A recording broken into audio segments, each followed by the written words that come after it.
Hello everyone, exam review में आपका स्वागत है। गाइस, अब इस वीडियो में हम डिस्कस करेंगे यूपी में जो हायर जुडिशल सर्विसेज की जो वैकेंसी निकली है ना, तो उसके सिलेबस के बारे में, एग्जाम पैटर्न के बारे में। चलिए शुरू करते हैं। ये ऑफिशियल पीडीएफ है इसकी वीडियो का, इसका लिंक डिस्क्रिप्शन दे दूंगा आपको। देखो क्या लिखा है, pattern of the UP higher judicial services and the examination 2013 लिखा है। 2013 का है बट अभी आया है तो इसलिए अभी का ही लिखा है। देखो ये 3 फेज में इसका एग्जामिनेशन होगा, प्रीलिम्स, मेंस एंड इंटरव्यू। ठीक है, तो पहले देखते हैं प्रीलिम्स में क्या कैसा रहेगा आपका। देखो तो प्रीलिमिनरी एग्जामिनेशन जो भी रूल्स के अंतर्गत है, 2 घंटे का होगा आपका। एमसीक्यू क्वेश्चंस आएंगे आपके, ठीक है, और प्रिस्क्राइब्ड सिलेबस है ना, और उसमें कुल 100 क्वेश्चंस होंगे और हर क्वेश्चन 1 नंबर का होगा। ठीक है, मतलब 100 क्वेश्चन 100 नंबर पर। नेगेटिव मार्किंग होगी कि नहीं होगी ये अभी मैं आगे आपको बताऊंगा। ठीक है, क्वालिफाइंग मार्क्स कितने रहेंगे, मिनिमम, ये मिनिमम क्वालिफाइंग मार्क्स है 45%। मे भी हो सकता है कैटेगरी के हिसाब से ये चीज़ थोड़ी डिफर हो जाए। ठीक है, लेकिन इन्होंने ऐसा कुछ यहाँ पे लिखा नहीं है, तो इसलिए हम ये चीज़ नहीं मानेंगे। तो ये हो सकता है कि जैसे सभी के लिए मिनिमम प्रीलिम्स में आपको 45% नंबर लेके आए, मतलब 100 में से आपको 45 नंबर लेके आना सीधा सीधा। तीसरा पॉइंट आपके लिए क्या लिखा था, candidate the 20 times the number of the vacancy and the category wise will be called for the mains। ठीक है, and obtain the qualifying marks. देखो जो मैंने बात कह रहा था वो इस पॉइंट ने एकदम क्लैरिफाई कर दिया है। आपको सभी को 45% लेके आने हैं और कितने बच्चे लिए जाएंगे, जितनी वैकेंसी है उसके 20 गुना। मतलब जैसे कि फॉर एग्जांपल अगर 80 वैकेंसी है तो 1600 बच्चे लिए जाएंगे।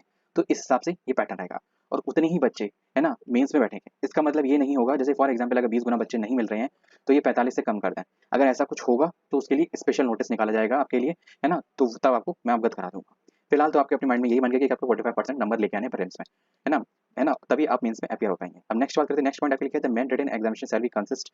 मेंस के, अब मेंस की बात, प्रीलिम्स की बात हो गई, अब मेंस की बात आ गई। तो मेंस में आपका क्या क्या आएगा, मेंस में आपके 4 पेपर आएंगे। ठीक है, namely general awareness and legal languages, जो कि 100 नंबर का होगा। ये मेंस का पैटर्न चल रहा है, प्रीलिम्स का मैंने आपको बता दिया। ठीक, एंड 3 आवर फॉर ड्यूरेशन, ये 3 घंटे का होगा, है ना। जिसमें दूसरा पॉइंट आपका क्या है, लॉ 1 सब्जेक्ट का नाम है, जो कि 200 नंबर का होगा और जो कि ये भी 3 घंटे का पेपर होगा। ठीक है, थर्ड है आपका 200 नंबर लॉ 2। ठीक है, या लॉ पार्ट 2 कह सकते हैं आप, 200 नंबर का होगा, है ना, और कितने क्वेश्चन कितने घंटे का होगा, 3 घंटे का ही होगा। एंड नेक्स्ट है आपका लॉ 3, 200 मार्क्स एंड 3 आवर्स ऐसे। ठीक है, तो कुल मिला के आपके कितने पेपर हो रहे हैं इसमें, इसमें आपके 4 पेपर हो रहे हैं। पहला आपका जनरल अवेयरनेस लीगल लैंग्वेज, और बाकी law 1 second third and first second and third. केवल जनरल अवेयरनेस लीगल का है जो केवल 100 नंबर का है, मतलब एक तरीके से कह सकते हैं 100 क्वेश्चन ही आएंगे अकॉर्डिंग टू प्रीलिम्स, हम रेफरेंस ले सकते हैं। ठीक है, बाकी सारे आपके 20 200 200 आएंगे। मैं नंबर के अकॉर्डिंग बता रहा हूँ क्योंकि जैसे के अकॉर्डिंग नंबर ऑफ क्वेश्चंस कितने आएंगे मैं भी इस वक्त एकदम क्लैरिफाई नहीं कर सकता। नेक्स्ट पॉइंट आपके लिए क्या है, तो क्वेश्चन मेन एग्जामिनेशन में क्या रहेगा, मेन एग्जामिनेशन में विल बी प्रिलिमिनरी भी सब्जेक्टिव टाइप। जो आपके सब्जेक्टिव टाइप होगा इसका डिटेल सिलेबस है इसके नेक्स्ट पेज में। ठीक है, all the question are shall be compulsory. देखो इसमें मेंस में आपके सभी क्वेश्चन या फिर प्रीलिम्स में आपके सारे क्वेश्चंस कंपलसरी हैं, क्योंकि इसमें यहाँ पे ऐसा कुछ भी नहीं दिया गया कि प्रीलिम्स में छूट मिलेगी कि लॉ में, क्योंकि कॉम्पिटेटिव एग्जाम में कोई छूट नहीं मिलती है, आप जितने कर सकते हो मैक्सिमम एस टू एस। ठीक है, हाँ, बस केवल यूपीएससी को लेकर, यूपीएससी में मेंस में थोड़ी छूट मिलती है ना। बात करते हैं law paper. Law papers will be the inter alia and testing test drafting and the convincing and pleading and the order judgment, writing ability and skill. Simple सी बात है, हम समझ पा रहे हैं कि आपका जो मेंस का पेपर होगा उसमें आपकी राइटिंग एबिलिटी देखी जाएगी और स्किल देखी जाएगी, तो इसका मतलब आपका पेन पेपर मोड पे पेपर होगा। ये ऑब्जेक्टिव टाइप का पेपर नहीं होगा। तीन पेपर होंगे, तो मे बी ये हो सकता है मल्टीपल डेज में हो या फिर सेम डे में भी हो सकते हैं। ठीक है, या फिर 2 दिन में आपके पेपर हो, क्या रहेगा वो एग्जाम जब शेड्यूल आएगा तब पता चलेगा, या फिर आगे नोटिफिकेशन कुछ मिल जाए आपके लिए। The candidate will be have the choice to answer either Hindi या इंग्लिश, है ना, where the instructed and otherwise. आपको चॉइस मिलेगी हिंदी और इंग्लिश में। अगर इंस्ट्रक्शन में दिया गया है कि आप इसका क्वेश्चन, इस क्वेश्चन का आंसर हिंदी इंग्लिश दोनों में दे सकते हैं, नहीं तो आपको जो दी गई होगी उसी लैंग्वेज में प्रेफर करना पड़ेगा। मोस्ट प्रोबेबली मेरा आपसे रिक्वेस्ट रहेगी कि आप इंग्लिश में दें, क्योंकि जुडिशरी में इंग्लिश की, भले हिंदी में बहुत सी चीज़ें की जा रही हैं, पर जो एक मेन चीज़ होता है कन्विंसिंग करना, है ना, और अंडरस्टैंडिंग करना, तो वो एक एनवायरनमेंट है इंग्लिश में, तो वो ईजी रहता है ना। नेक्स्ट बात करते हैं, क्योंकि अब वहाँ पे जो आपको चेक कर रहे हैं वो बहुत, उन्होंने पूरा सिलेबस इंग्लिश में पढ़ा है, अंडरस्टैंडिंग उनकी इंग्लिश में आपसे अधिक है। ठीक है, तो आपको भी उनको उनसे बात इंग्लिश में ही करनी है। तो ये तो सिंपल सी बात, मेरे जो बात कहने का मतलब है इंग्लिश का, सीधा यही बात होगी। जैसे कि आपको आती है हिंदी, आप सामने वाले को आती है इंग्लिश, और आपको उसको कन्विंस करना है, तो आप किस लैंग्वेज को प्रेफर करोगे, ऑब्वियसली है इंग्लिश को। The candidate shall be required to obtain 40 marks in each paper and 45 marks in aggregate of 4 paper. मतलब ओवरऑल आपको 45% लेके आनी है, ठीक है, मेंस में। बट आप एग्रीगेट मतलब मिनिमम, जैसे कि इसमें कहा है कि मिनिमम आपको जो मार्क्स 40% मार्क्स लेके आने हैं। ठीक है, 100 में से 40, 200 में से 80। ठीक है, तो इस हिसाब से रखना है। ठीक है, and to qualify for the interview test, तो आपकी जो मिनिमम ओवरऑल क्वालिफाइंग मार्क्स है 45% है एज प्रीलिम्स। ठीक है, आपको जो भी लेके आना है, मेरे ख्याल से आप अपना टारगेट रखना 60 टू 70 के बीच में। ठीक है, अगर आप इतना 70 टारगेट करोगे तो 60 के आसपास आ ही जाओगे, पक्का सिलेक्शन इतने में हो ही जाएगा।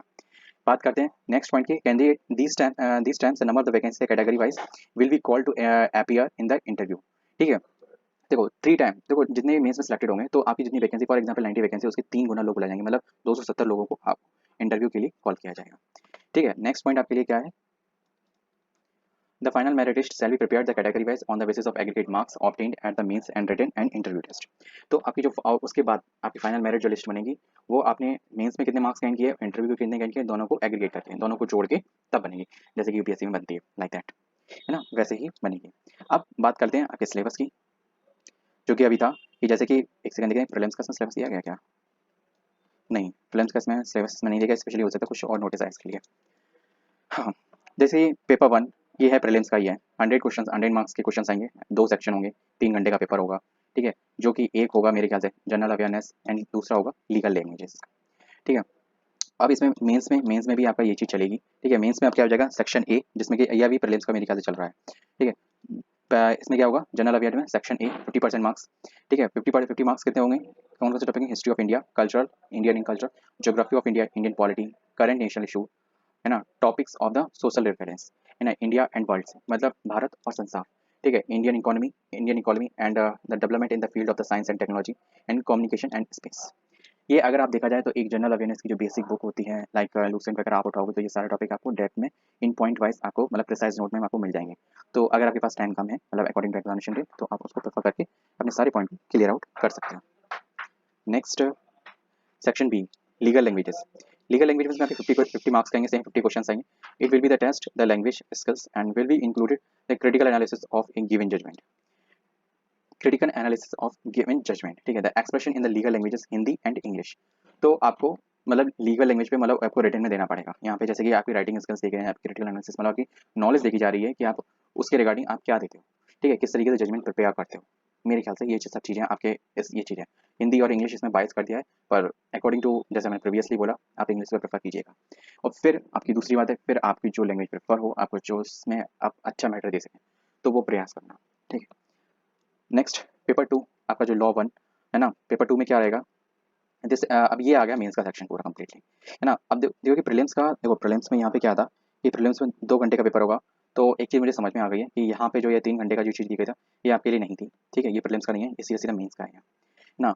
तो अब चलते हैं नेक्स्ट, जो मेंस का पेपर टू है। पेपर टू में है ना, देखो जो भी वीडियो प्लीज़ पूरी देख रहे हैं, तो मैं इसलिए बोलता हूँ क्योंकि कभी मैं आपको लाइव पढ़ता हूँ, तो लाइव पढ़ने के लिए कभी कभी छोटी छोटी सी थोड़ी सी मिस्टेक इशू हो जाते हैं, क्योंकि मुझे 2 घंटे 3 घंटे का मुझे ध्यान में नहीं रहा।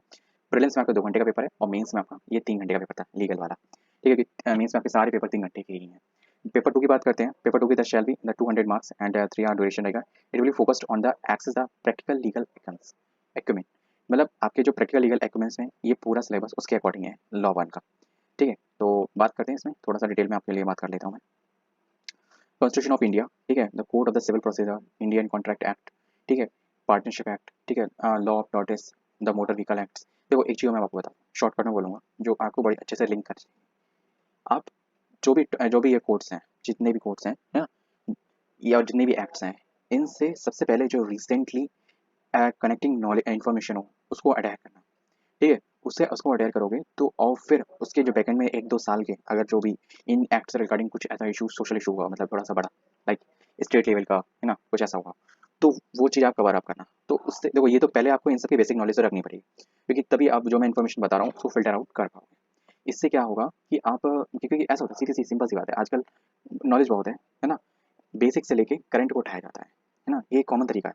बेसिक से लेके करंट को उठाया जाता है, और करंट को उठाते हैं तो फिर वहीं पे बच्चा धराशायी हो जाता है, क्योंकि उसको रिसेंटली ऐसे कोई जजमेंट आया, जैसे फॉर एग्जांपल मैं ये कह रहा हूँ, अभी सीए है, सीए पे जो लास्ट कोर्ट का क्या जजमेंट रहा, मे बी आप इस फील्ड के हैं तो आपको पूरा अवेयर होना चाहिए था। ठीक है, कौन कौन से एक्ट लगे, क्या क्या प्रोविजन लगे, इसके रिगार्डिंग जो प्रीवियसली क्या क्या, इसके रिगार्डिंग कुछ भी, मतलब अभी इसका मतलब ये नहीं है कि जैसे कि ये तो एक इंटरनेशनल नेशनल इशू है ना, तो इसके रिगार्डिंग इंटरनेशनल इशूज़ में या फिर जो इंटरनेशनल कोर्ट्स हैं, तो उनमें क्या प्रावधान है या फिर उनसे लिंक क्या हो सकता है। ठीक है, क्या इन्फॉर्मेशन है, तो उस चीज़ को आपको फिल्टर आउट करना पड़ेगा कि ये कोई भी संस्था कुछ नहीं करेगी, मतलब कोई भी ऑर्गेनाइजेशन या फिर कोई भी, जैसे कि पढ़ाने वाले कैंडिडेट, ये इतना फिल्टर आउट करके पढ़ाना बहुत कम लोग करते हैं।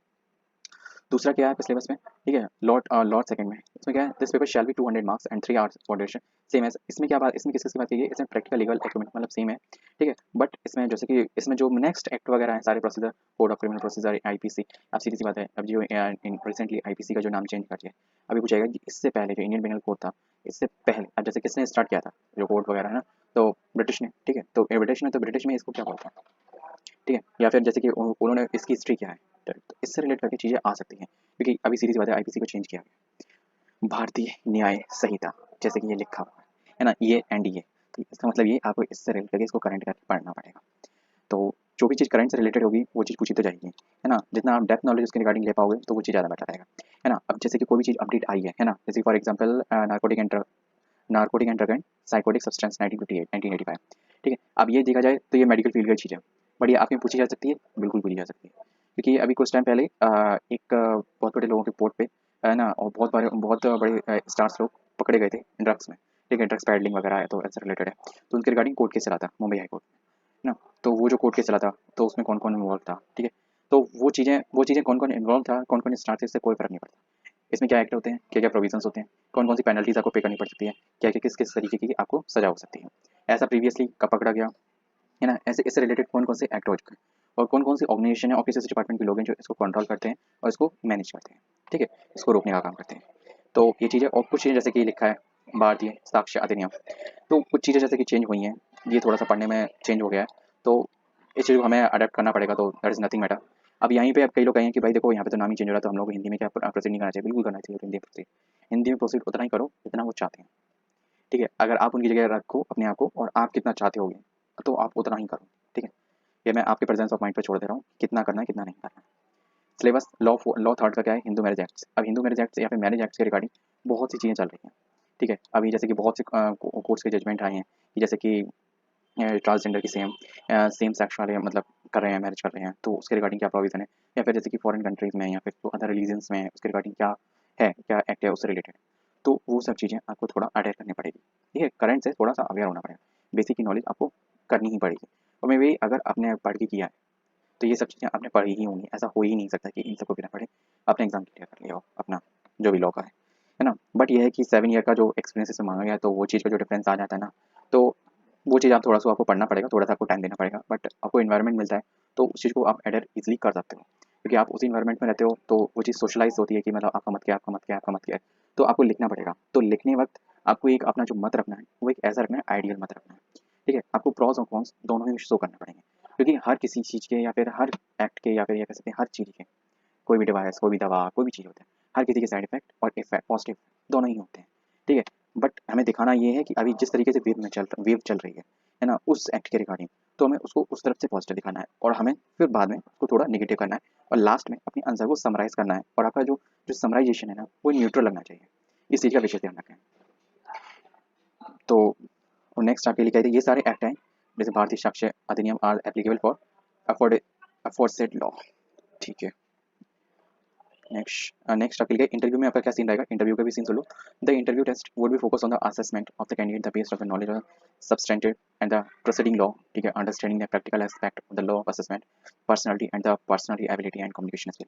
देखो उसमें आपका वे ऑफ टॉकिंग, ठीक है, how could proceed, how could, देखो अगर आपका 7 साल का एक्सपीरियंस है, और अगर 7 साल में आपने लगभग 100 केस लड़े हैं, और 100 केस में अगर आपने 50 केस में प्रोसीडिंग की है, तो आपका अच्छा एक्सपीरियंस रहेगा ही रहेगा, ये मैं मिनिमम क्राइटेरिया बता रहा हूँ, है ना। और दूसरा ऐसा होता है कि बहुत से लोग 100 में से 10 केस ऐसे लड़ते हैं जो लाखों केसों में की नहीं आती, तो वो चीज़ एक अलग जगह है, उस चीज़ को मैं इसमें काउंट नहीं कर रहा, ठीक है। मैंने अपना एक मिनिमम एक इन्वायरमेंटल एस्पेक्ट बनाया है कि मतलब इतने में से इतना अगर आपने मिनिमम मिनिमम लेवल पे भी अगर प्रोसीडिंग की है तो आपको नॉलेज होगी, क्योंकि ऐसा होता है ना इनसे हम के एक्ट, क्योंकि हम जब कोई प्रोसीडिंग करते हैं, चाहे हम अभियोग पक्ष से हो जब योग पक्ष से ना, दोनों पक्ष से जब भी हम करते हैं, तो हमें नॉलेज हमें दोनों तरफ से होती है, कि कुछ चीज़ें हम भूल जाते हैं वो सामने वाला हमें बता देता है कमाई, और वही हमारी कमी पड़ के केस जीत जाता है, और कभी कभी हम उसकी कमी पकड़ लेते हैं वो, तो हम केस जीत जाते हैं, तो वो चीज़ें डिफरेंस होती हैं। तो ये चीज़ें प्रैक्टिकल नॉलेज है, तो वो चीज़ आपने देखी जाएगी कि आपने कितने लड़े। देखो अगर आपने जैसे बहुत से कम लड़े हैं, मैं ये नहीं कह रहा आपको, आपने कम लड़े हैं, तो जो लोगों ने लड़े हैं अच्छे अच्छे लोगों ने, ठीक है, जो भी मतलब अच्छे अच्छे एडवोकेट्स हैं, है ना, जो अच्छे अच्छे केस हैं जो भी करंट में चल रहा है, तो आप उनके जो जजमेंट्स हैं, है ना, प्रोसीडिंग है, ये बहुत सी प्रोसीडिंग्स आप ऑनलाइन आपको मिल ही जाएंगी, ठीक है, यूट्यूब वगैरह पे। मैं ये नहीं कह रहा हूँ कि सबकी प्रोसीडिंग अच्छी है, सबकी वो आपको फिल्टर आउट करना है कि आपको किसका देखना है किसका नहीं देखना, तो वो चीज़ें आप अपने अंदर कॉपी पेस्ट कर सकते हो, क्योंकि जैसा होता है इन्वायरमेंट वैसे ही हमारी होती है नॉलेज, ठीक है। तो हमारा अपना इन्वायरमेंट अगर उस तरीके से चेंज कर सकते हैं तो लेट्स डू इट। नेक्स्ट बात कर लेते हैं, तो ओनली द दोस्त candidate who will be called for the interview. देखो सीधी सी बात है, जिसने 40% प्रत्येक पेपर में किया गया और चारों पेपर का 45%, सो शॉर्टली तुमको बताओ, आपको 45% मिनिमम लेके ही आने सभी में, तब आपका काम हो पाएगा। The candidate shall be required to obtain 45 marks for the qualifying interview test. Same 100 में से आपको 45% नंबर 45 नंबर लेके आने पड़ेंगे, तब आप इंटरव्यू के लिए आ पाएंगे। ठीक है। ओवरऑल इसकी जो मिनिमम जो क्राइटेरिया है मार्क्स कितने गेन करने का 45% है। तो ये चीज़ आपको अपने माइंड मेकअप करना है। The finally merit shall be prepared on the category wise on the basis of the aggregate marks in obtain in mains and interview test. ठीक है, अब आपको समझ में आ गया होगा कि इंटरव्यू की कितनी मान्यता, कितनी ज़रूरत है और मेंस एग्जामिनेशन कितनी। प्रीलिम्स दैट इज अ केवल गेट, एंट्री गेट है, आपको गेट एंट्री कर लेगा, दैट्स इट। और बाकी सब आपके मेंस स्ट्रीम है। तो इसी का विशेष ध्यान रखें। मैं वीडियो को यहीं समाप्त करता हूँ। अगर कोई चीज़ मेरे से कोई चीज़ गलती से अगर मैं कुछ भूल गया हूँ या फिर कुछ गड़बड़ मैंने बोल दी हो तो संभाल लेना। मिलते हैं नेक्स्ट वीडियो में। जय हिंद।